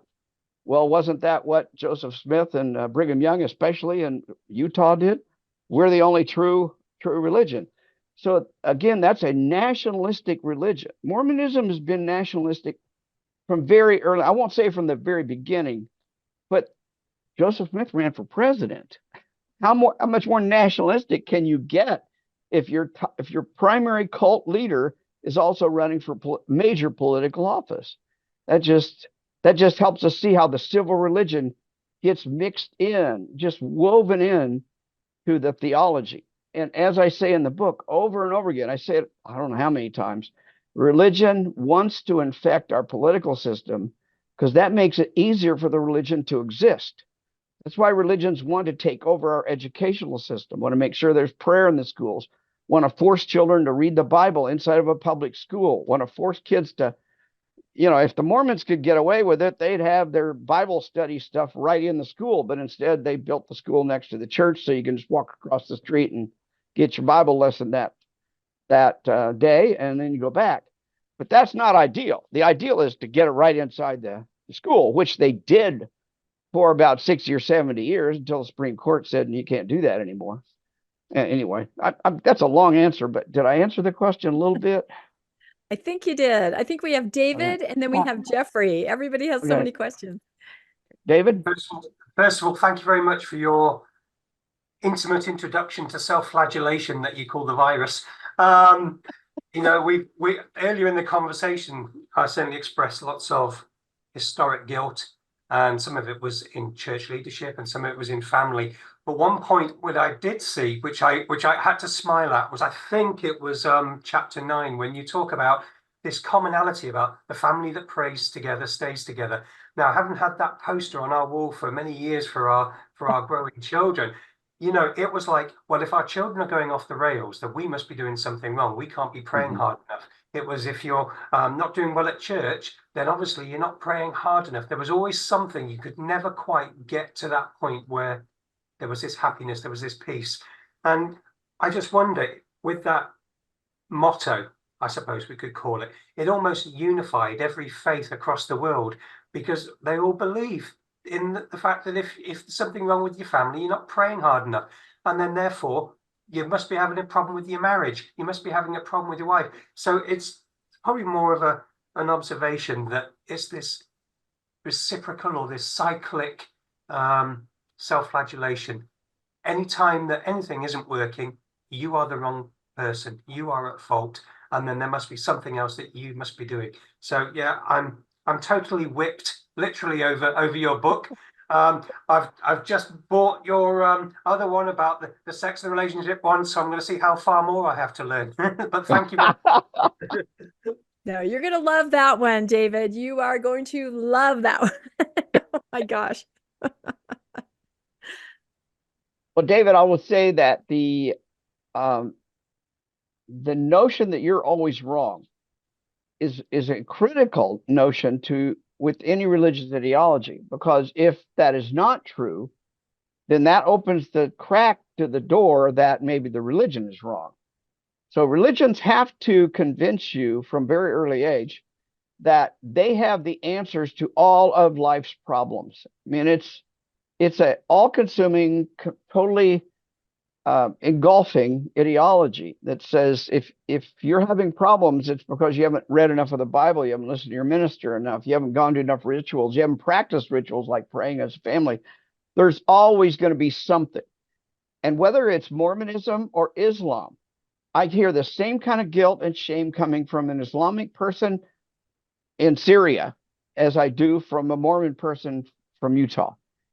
It's the same. It's the interesting thing about evolution, and I'm talking biological evolution right now. Biological evolution, if you're not familiar with it, I would suggest go study it. It's fascinating. Biological evolution conserves. The genes that work get conserved. Biology doesn't want to throw a good gene out because it's hard to create a good gene. It may take several million years to develop a gene that helps you survive within a ecological system. So that's biology. Well, religion is the same way. Religions conserve their genes. Now, in the sense of genes, here I'm talking, I want to use the term meme. And we all see memes coming across our Facebook page or whatever else. And Dr. Richard Dawkins is the one that invented that term meme. He first wrote about it in his great, wonderful book called The Selfish Gene. And in that, he observed that genes are preserved in biology, and so are memes. What is a meme? A meme is a unit of culture that's passed from my brain to your brain. That meme could be destructive to me. It could be helpful to me. I mean, algebra is a meme, if you will. It's a very good meme for us to have. But believing that I'm a worthless piece of crap because I masturbated this morning, that's a meme too. And it makes me feel bad about myself and makes me feel closer. The need to come back to my religion. So these things, these meme plexes, I even talk about late in the book, the meme plex.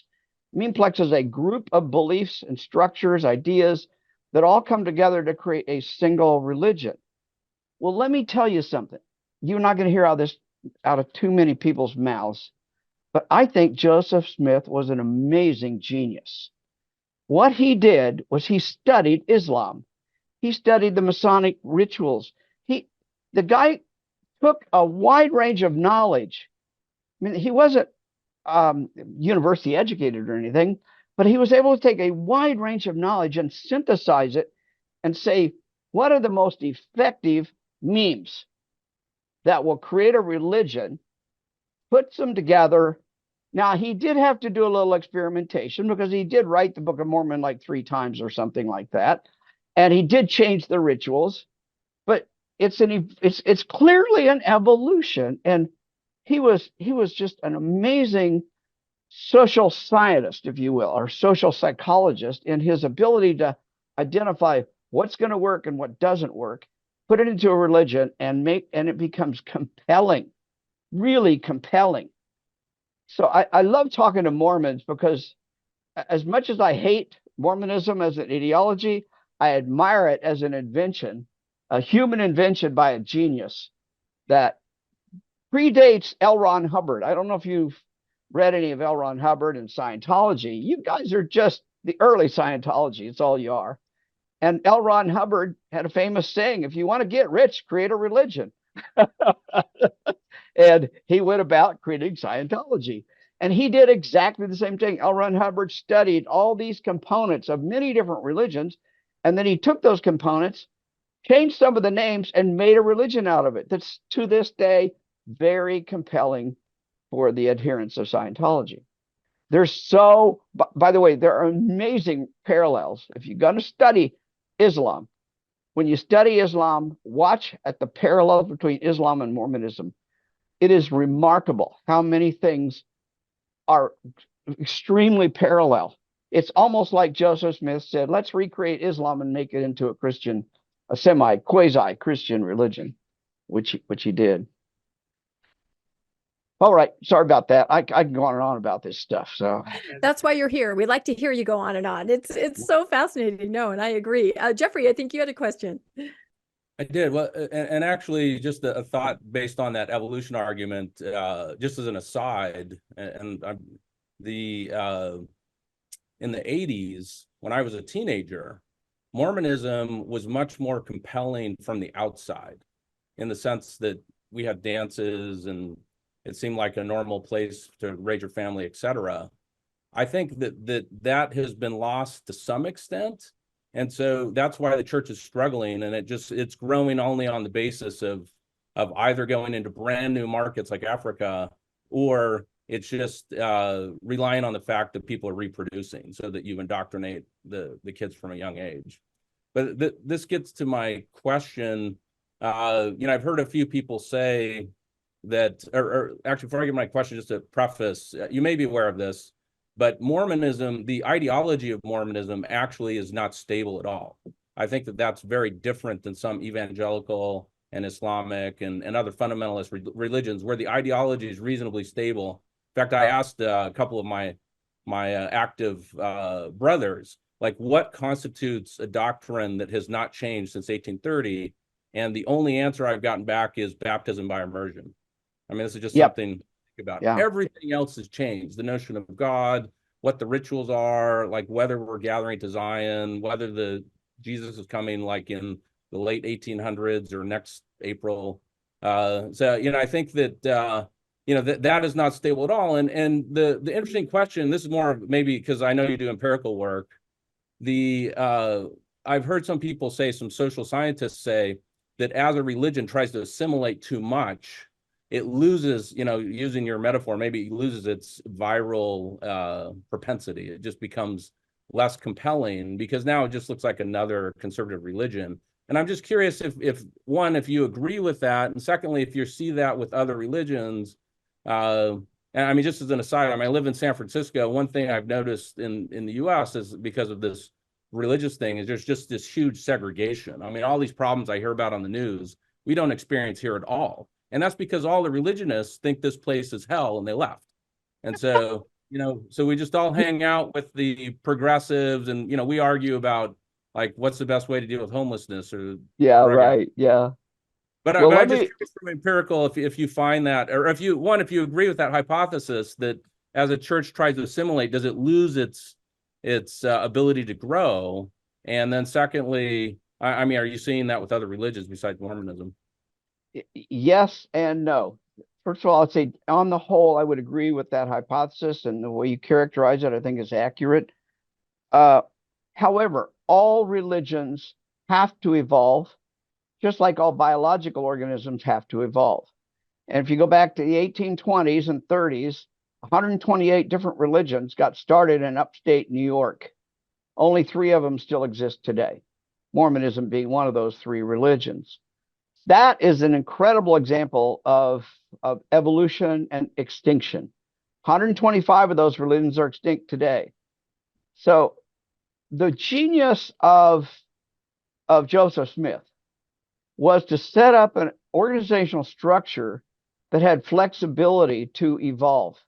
And so when you guys say you have a living prophet, basically you're telling me your organization has the ability and permission to change according to whatever's going on in the culture. And we see this. I mean, why look at the way the church backed off of that whole debacle around children in gay families.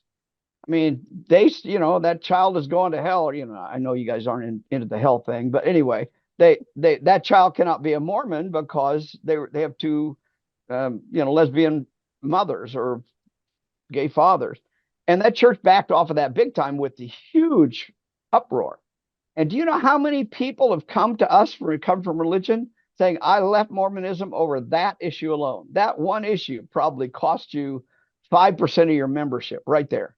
And that may be conservative. I don't know. Boy, it sure did. But all religions have to evolve. And Mormonism is created in such a way that it has an intrinsic evolutionary structure. That is really different from evangelicals. And it's only possible because you have a central authority that can allow that to happen and guide it. Catholic Church is similar. Why has the Catholic Church been so successful? Basically, for about 1,700 years. You can't call the Catholic Church anything but, amorphous before about 325 AD. So for 17 or 1800 years, the Catholic Church has been able to evolve, and occasionally it got stuck. And then when it got stuck, you'd have Martin Luther come in and blow everything up for you.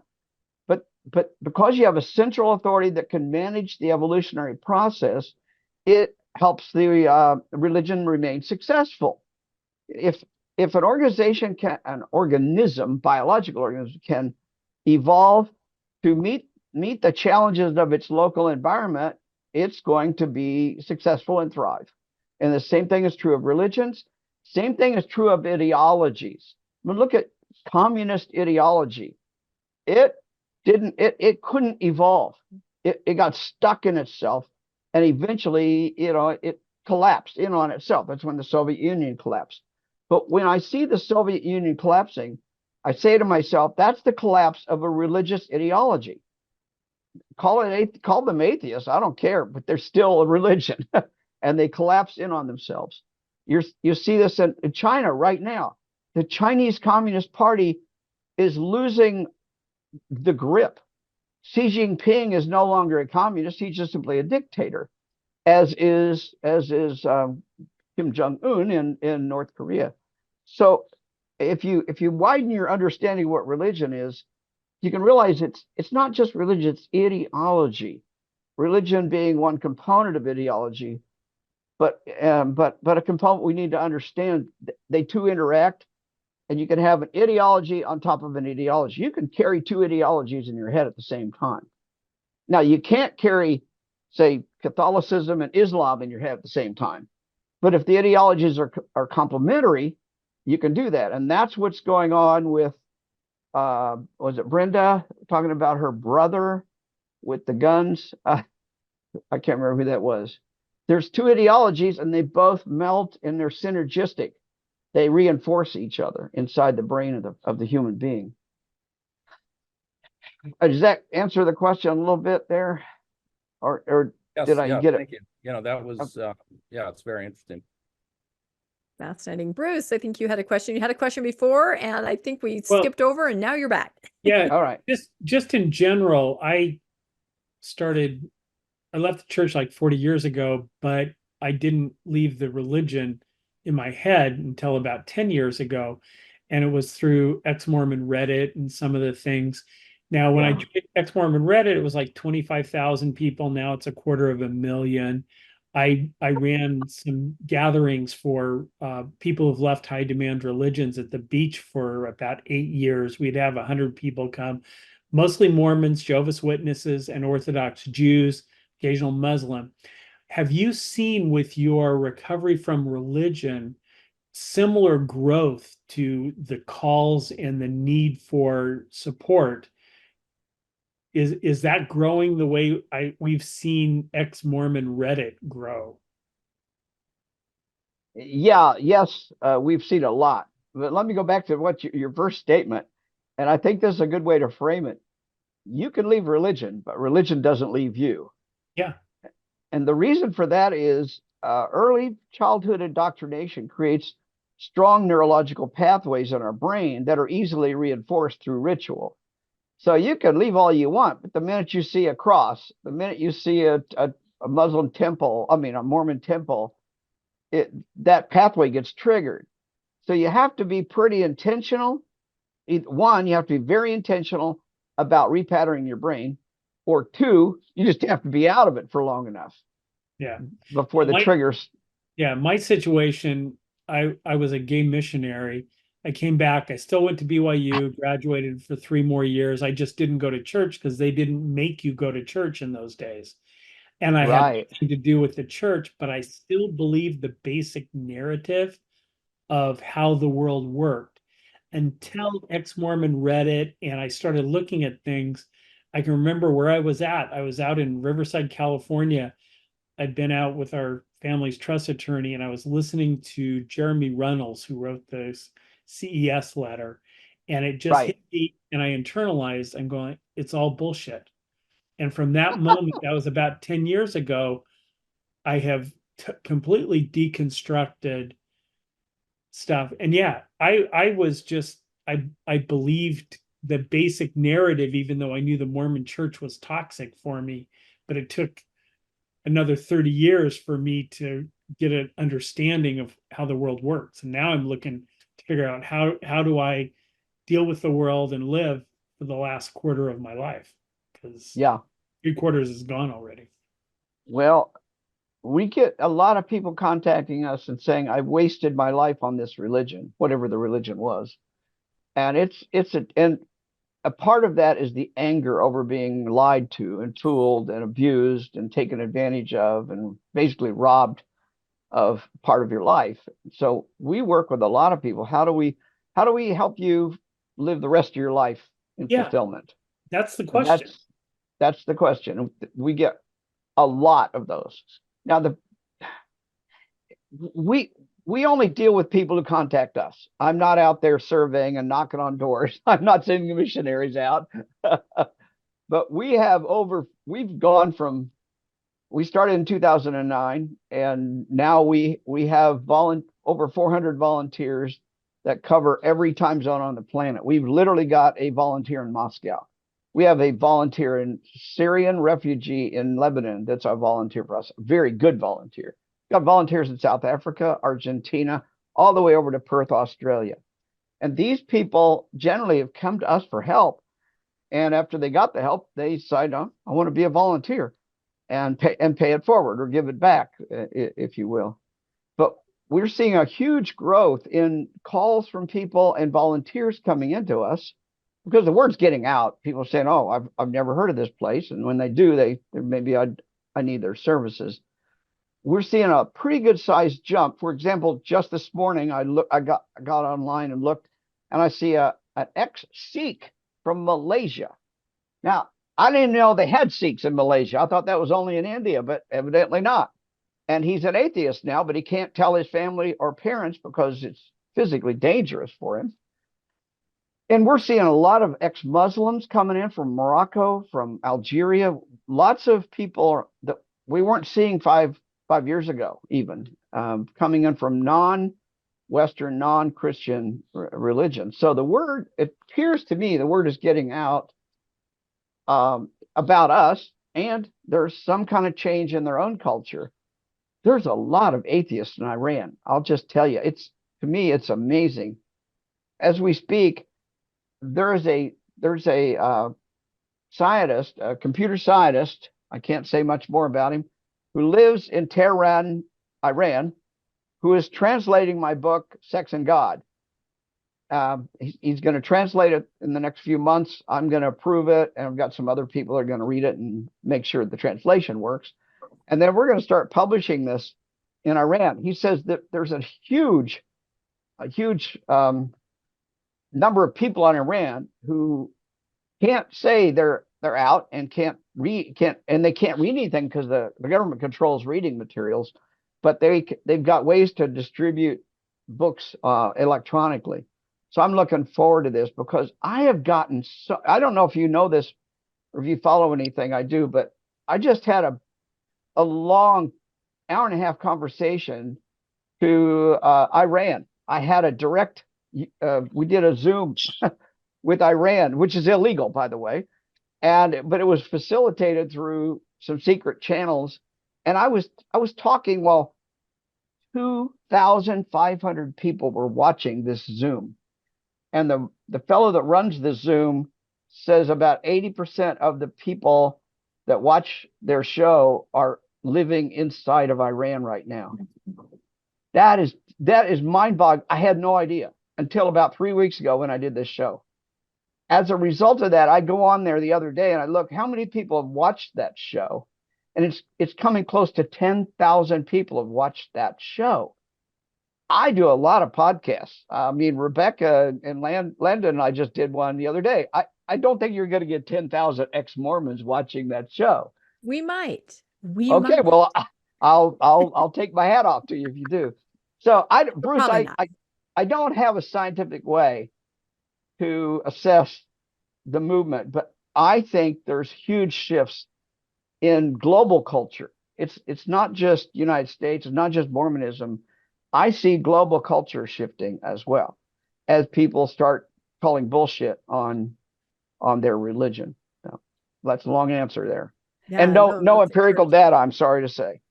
No, but you see it. You have this bird's eye view, because you have all religions, all denominations coming to your organization, asking for help, trying to find a friendly ear, and then a lot of them turning around and becoming volunteers for you, which is just wonderful. And I think Landon just put the name again, Recovering from Religion, in the chat because, middle of the night, you have a faith crisis, nobody's up on Ex-Mormon Reddit, you can go over to Dr. Ray's and they, sometimes I find it's refreshing sometimes even for Mormons to see, oh, Jehovah's Witnesses are just like us. I, for the first time, went over on their Reddit subreddit the other day, a couple of weeks ago, and I was like, the titles of the different questions are the same.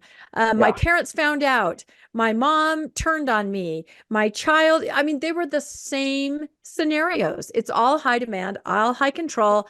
All of us are in the same boat as far as what is happening to us. So to me, that's very comforting. So Landon, I think you had a question. It's comforting. And remember, there's 1.2 billion Muslims out there, and there's They're exactly the same problem Yeah. you have, only they get their head chopped off in some countries. Well, are you Or- worried for your safety at all, Dr. Ray? Because your book, Sex and God, is, I mean, that's off the charts. I have to feel like that's going to really make some waves, especially in that culture.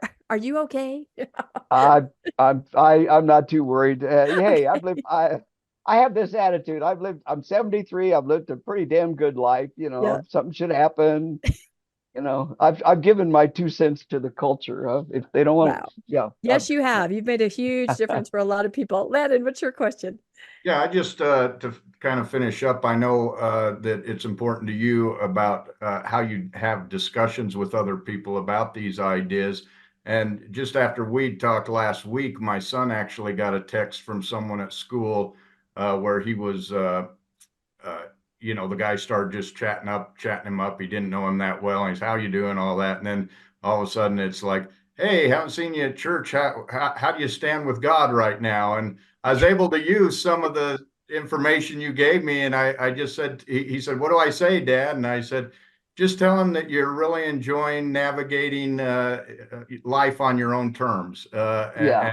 And that's where he left it. And so could you just talk a little bit about your philosophy on that? I thought that was really a strong point. Sure. And the last few chapters of the book, I go into that in some depth. And I have not really changed my attitude, my philosophy at all since writing the book. And I've taken that philosophy and I've tried to implement the philosophy in the training of our volunteers that recover from religion. By the way, I'm just the president. I don't do everything. I don't even begin to do everything. I got 400 volunteers doing great work. So I hardly have to, they do shit I don't even think about. So anyway, but implementation of that was this, and it's a simple philosophy. If you are, let's say your kid or your spouse comes down with a serious illness, a flu, they're miserable, they can't do anything for themselves, you would have compassion upon that child or your spouse or that person you're in need of care. You would have compassion for them. You wouldn't say, well, you idiot, why'd you get that virus? That's not the attitude you would take. And I have the same attitude about ideologies.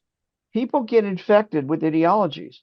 They didn't ask to be infected any more than I asked to be infected with a COVID virus. I am now infected with a Christian virus or a Mormon virus or a Muslim virus. In most cases, people got infected when they were little. Their parents gave them the damn virus, the quote disease of that particular religion. So telling people how, and I've seen this way too often within the secular community, especially within the hardcore atheist communities, is they're hardcore in the sense that they tell people, how could you be so stupid to believe all that stuff? And ironically, some of it is from people who themselves believed that stuff 10 years ago or 20 years ago. So they're not taking a bigger picture. Understand this person is infected. This person was forced into this religion. It wasn't voluntary. No one wakes up at 5 years old and says, hey, Mom, Dad, why aren't you teaching me Buddhism? Why aren't you teaching me Islam? Nobody does that because that's the only thing your parents know. It's the only thing you know. So I find that if you approach religious people with the attitude of compassion, and I don't mean looking down on them. That's exactly the wrong thing to do. But if you approach them with compassion, recognizing that they're sick, just like you would, sick in the sense of they have a God virus they didn't ask for, just like your child has COVID-19, they didn't ask for it, then you're much more likely to create a relationship that feels safe to them and gives them the opportunity to explore. So in responding to that person, Landon, if your son responded in that way, that's a compassionate way. It's not saying I'm better than you or you're lower than me. It's saying I have my own life to live and here's what I'm doing with it. That can be a really powerful message to somebody who's never thought about outside the bubble. And I think I told you guys this notion of a crack in the cosmic egg. I talked about that with Landon and Rebecca the other day. If you think of a ideology as a cosmic egg, the ideology says this is how the entire universe works. This is the cosmos around you, and the Mormon cosmos or the Catholic cosmos. And if you can find a way to crack that cosmos egg open, the cosmic egg, and look outside the egg, you'll find out, whoa, there's a whole nother world out there. There's, in fact, but it's also an egg. There's a bigger egg. It's like an onion. So you keep cracking the egg, and every time you crack the egg and look outside, there's more things to learn. There's more things to do. There's more people to interact with. And if you take the world compassionately in the way that I'm describing right now, you're much more likely to actually change people's minds. We train our volunteers very carefully. Your job is not to convert or deconvert anybody. That is not your job. Your job is to ask good questions, not leading questions, but good questions, helping them explore their own view of the cosmos, the world around you. And in asking good questions, you'll get a person thinking, wow, I hadn't thought of it that way before. And then a little crack takes open. And it may take years for that crack to get wide enough for them to step outside and look. But that's what we're all about. Being kind, being compassionate with people is my philosophy. Does that address it, Landon? Yeah, absolutely. And that's it's just so, sometimes because you're angry or you're mad, it's easy to shoot back with well, here's the problem, here's the problem, here's the problem. Why can't you see that? And this is such a so much better way of approaching. Most of us have many believing family members. And so we're in that soup with all the believing people. And yeah, that's a very good strategy. Melissa, I just noted your chat, and you are 1000% right. Because we don't train our volunteers in street epistemology, but what we do is we recommend they go learn it. We've got basic training we give you, and then you can go get advanced training. And do you know Melissa? Do you know Anthony Magnabosco? I wish. No, I'm just taking a street epistemology class with my local atheist community.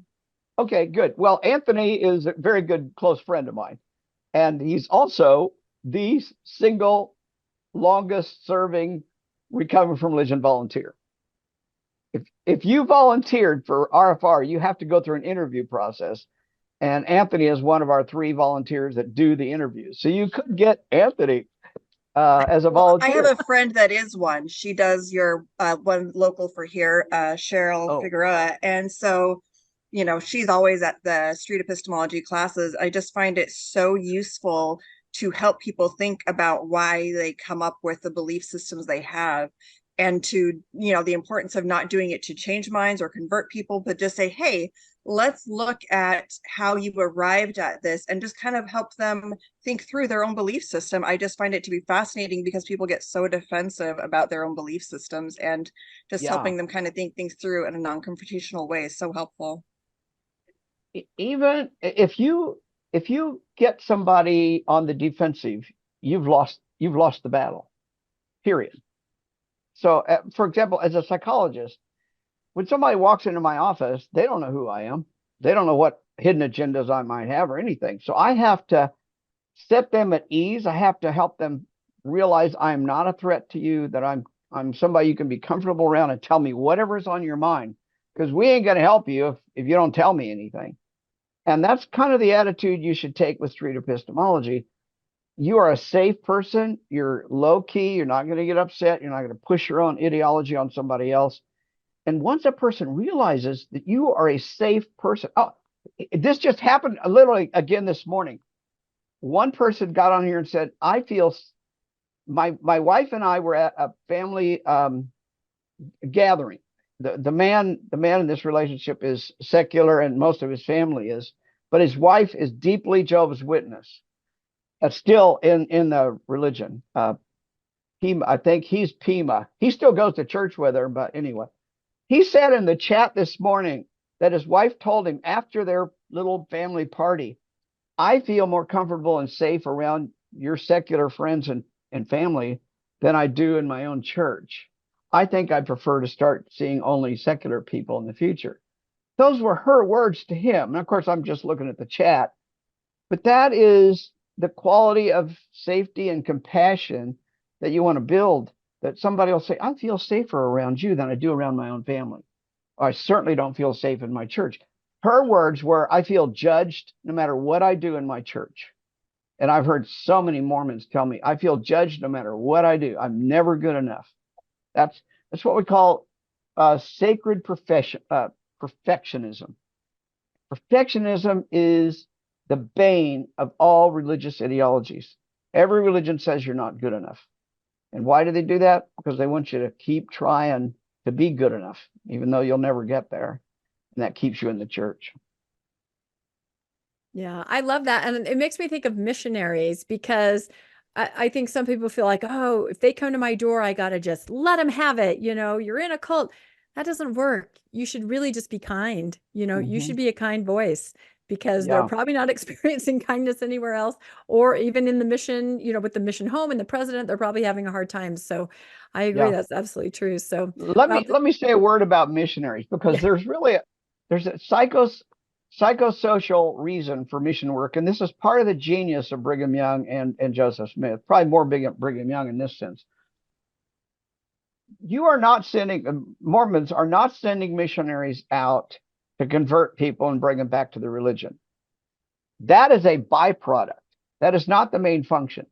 That's not what they say. Of course, they train you in how to talk to people. They train you in how to bring people back to Mormonism or into Mormonism. But that is not the primary function. The primary function of mission work, not just in Mormonism, but the same thing is true in Scientology, and the same thing is true in Jehovah's Witnesses and other religions. Those are just three that come to mind. Primary is cognitive dissonance, to get you to go out and experience the hostility of the world to Mormonism, which then reinforces the neural pathways of the Mormon ideology in your mind. And then when you come back, you will be more devoted to Mormonism than you were before. It really drives the ideology into the brain much, much deeper. I don't know how many people have told me Mormons told me I went out on a mission. I don't think I saved a single person. Or after 2 years of work, I can only point to 2 people that became Mormons. So then that proves right there that that's not the purpose. The purpose is to finish the indoctrination process. And since men are the primary components of Mormon patriarchal society, they're the ones that have to go out there, because you want to grab them and force them to adhere to this ideology most. Because once you've got the men, then you can get the women, because the women will be subject to the interesting thing was, of course, that recently Mormonism has started allowing women to go on mission work, but it's not a requirement of women. Am I correct? So, the religion's evolving, as we've already said many ways already. So anyway, I just wanted to make sure that you knew that what the real purpose of Mormonism, and then the cognitive dissonance part comes in, that even if I see a crack in the egg as a missionary, I went out, spent 2 years, I came back, 10 years later, I start questioning, or I start having questions, then you have to resolve that dissonance. Here's what the church says. Here's what I'm thinking the real world works like. And you've got this tension in your brain, and that's what we call cognitive dissonance. And that dissonance has to get resolved, or you're uncomfortable, even stressed. And in resolving it, you say, well, how can I throw 2 years of my life away for something so stupid, or something like Mormonism? So you resolve it in favor of staying within the religion. Cognitive dissonance plays a huge role and keeping people in the religion. It's like throwing good money after bad. I wasted $10,000 on that car, so I'm going to put another $10,000 in it to keep it, to repair it, when I could have bought a whole new car for, whatever the price was. I want to recommend a book called it's called When Prophecy Fails. It was written about 1955 or 56 by one of the most famous social psychologists, Leon Festinger. You can look him up. He had the opportunity to study a cult, a high control cult, as it was getting started. And it was kind of a spaceship cult in Chicago. He was able to infiltrate the cult with some of his students, graduate students, and they went in and they were secretly making observations of this cult. Well, he wrote the book When Prophecy Fails, and then about a year after that, he was trying to figure out, well, what's going on here, because when the prophecy failed, they didn't leave the religion. They got even stronger in that religion, that cult. So the failure of the prophecy actually fed into the strength. That cult exists today. It still exists. This is 1955. 2 years later, Leon Festinger came up with the notion that we now know today as cognitive dissonance. And how do you resolve the dissonance between what the prophet said and what actually happened? And you resolve it in favor of the prophet. And so the prophet says, well, we've got to wait another 20 years or whatever. And that's how you resolve the cognitive dissonance. Anyway, I'll highly recommend the book. It's dated in the sense it's 1955 language. But when you read it, you'll think, well, damn, Joseph Smith did the same thing. Exactly. When Joseph Smith got murdered, Brigham Young took it and ran with it, Yeah, no, that's it. It's sunk cost, right? You put so much into it. Also, they put it back on you. It's your fault the prophecy didn't happen. We have a phrase now in Mormonism, a couple leaders have said, finding answers to these questions is not the solution, right? They flat out say it, so you can just go on and on. There's no answer. Don't even try to find an answer. Just throw that cognitive dissonance away and keep doing all the mindless tasks. And we know that works really well. That's so right. Well, we were so happy that you joined us today. And I will let everybody know, we've kind of alluded to it, that Landon and I had a longer conversation with Dr. Ray on Mormonism. We'll be putting that out, I think, sometime next week, where we delve into some of this, what we've already said, and a lot of other things, which are wonderful. So just as we let you go, can you tell us one more time how to find your organization, what we can do? Is there any way that we can help? I mean, just all about it. I think enough people do not understand or know about the wonderful work that you've been doing for your lifetime. It's incredible. Yeah, recoveryfromreligion.org. You can go there to get help. You can go there to hit the volunteer button if you want to be directly involved with people calling and needing help. I also, part of that is also something called the Secular Therapy Project. And it's a project we started in 2012 to find therapists that won't send you back to church. It's a big problem in Utah, trying to find a therapist that isn't already infected with Mormonism and wants to put you back. Brigham Young University makes people sign some pretty crazy stuff before they can become a student there. And let's say you're a marriage and family therapist, or you want to get a PhD in psychology at Brigham Young, you have to adhere to the really crazy sexual ideas of Mormonism, like, don't masturbate. Right. Well, what college student, male or female, probably doesn't masturbate? Well, they're doing it. They're just feeling guilty about it. So what we've done is we've created a listing of therapists. So you can find a therapist in Utah that will not send you back to church and won't shame you for being gay or, whatever other sexuality issues that might be a problem or concern to you. Not a problem. It's a concern. So Recover from Religion, you can contact us directly. My email is Darrel at Recovering from Religion, Darrel. If you got further questions, I'll try to answer them. And every Monday evening, we have a Zoom just like this with anywhere from 50 to 100 people chiming in like this and listening to a good speaker on a wide range of topics. We've had Mormons, we've had Jehovah's Witnesses, we've had astronomers, we've had biological evolutionists. We get all sorts of really interesting talks on Monday evening at 7 o'clock Central Time, which would be 6 o'clock your time. You can tune in on that. Also, we have a secret secret group in the Slack channel. Slack is the application we use for our organization, and it's highly protected. But if you want to talk to other Mormons, if you want to see what other Jehovah's Witnesses got to say, you can come to hit the chat button on our main page. Just go to the recoveringfromreligion.org, hit the chat button, or you can call in. We can take a phone call from anywhere on the planet, and you can talk to a human being about whatever is concerning to you. And then if you want, you can ask to be admitted to our secret chat channel, and you come in and you'll find that we've got a whole bunch. We've got ex-Jehovah's Witnesses, got ex-Mormons, and these are like Reddit, only that's highly moderated. There's no trolls in there. If there's a troll, they'll get kicked out in a heartbeat. Highly protected. We've got issues around sexuality. We got LGBTQ groups, you name it. We've got everything you want to talk about to someone else. And you can, pour your heart out to these people, and they'll listen to you, and they'll respond in a kind and compassionate way and help you explore your own world, where you want to go with your life. So thanks for asking there, Rebecca. I appreciate you letting me say that. Oh yeah, no, it's such a great resource. And ever since we discovered you, I've just been trying to always mention it wherever I can. If you yourself feel like I'm okay, I don't need that, but you can think of others that might, this is an amazing organization. So, and even, think about maybe volunteering to help, because once you've been through it, you can talk to other people and make a huge difference. So, we'll be doing our big fundraiser in April. So every year we have one big fundraiser. So of course, we need donations. So if you're so inclined, please, you can just go and donate now. You don't have to wait for the fundraiser. Yeah.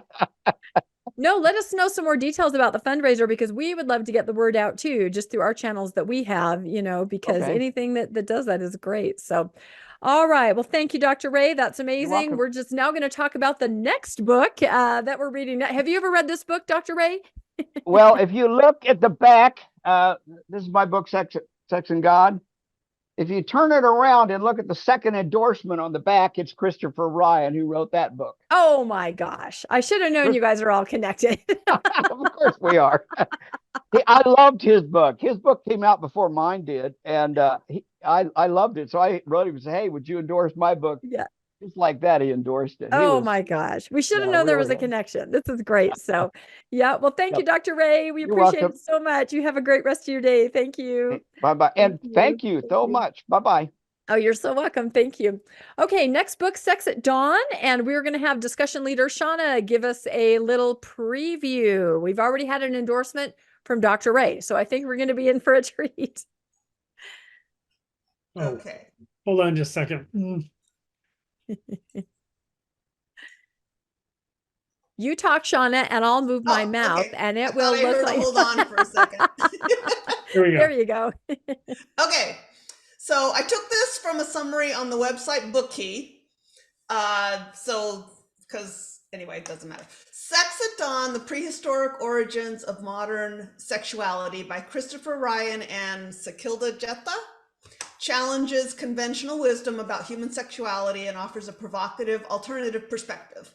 The authors argue against the prevailing belief that humans are inherently monogamous creatures. They propose that monogamy, as both a societal and evolutionary construct, is a relatively recent development and not necessarily aligned with our biological nature. The authors delve into the ancestral origins of human sexuality, exploring how our closest relatives, such as bonobos and chimpanzees, demonstrate a more sexually open and non-monogamous behavior. By the way, there's a whole lot of bonobos in this book. Sex at Dawn suggests that the advent of agriculture and the institution of private property played a pivotal role in shaping our modern conception of monogamy. The authors argue that the shift from a nomadic, egalitarian existence to a settled hierarchical society led to the emergence of possessiveness, jealousy, and the need to control sexual behavior.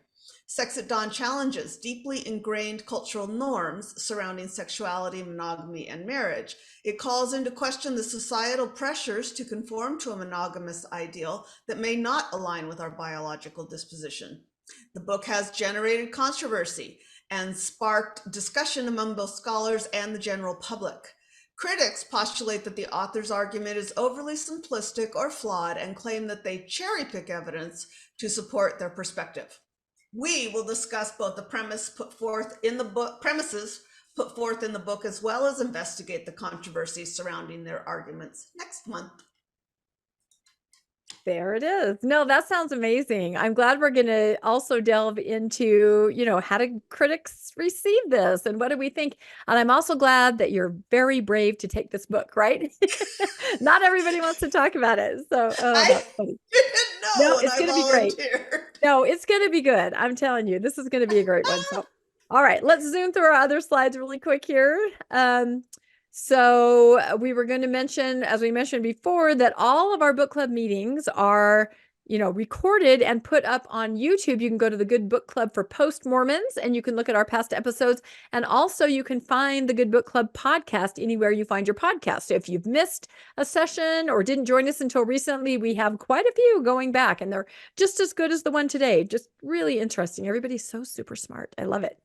Another thing we'd like to make you aware of, we do also curate something called the Good Media Club. That's just kind of a Facebook page where we put up things in the media, like a documentary or a movie or something that has maybe some kind of shout out to Mormonism or an influence from Mormonism. Like most recently, I think we put up, there's a Hulu documentary called Daughters of the Cult, which is about the LeBaron cult. So that's interesting because that has to do with Mormonism for sure. So check that one out. Let's see what else. Mormonish podcast, which is kind of a spin-off from the Good Book Club that Landon and I co-host together. And we have all kinds of guests, a lot of them connected to book club. Like we're going to have Lisa on and we had Dr. Ray on. So you can find that on YouTube and also on anywhere that you can find your audio podcasts, Mormonish podcast. If you want to reach out to us, if you maybe just came here for the first time and want to know how to connect, you can send me an email at thegoodbookclub@mail.gmail.com. You can also just go to Facebook, look for that logo there, search The Good Book Club, and you can request to join. And that's where we kind of talk amongst ourselves about the book, share links, share information about the book in the month, all that kind of stuff. So we're also on Instagram. You can find us there too. And if you do send me an email to that email address, my response usually goes to spam for some reason. So make sure that you check your spam if you reach out and we'll tell you how you can get more connected. So that will end this portion of our meeting.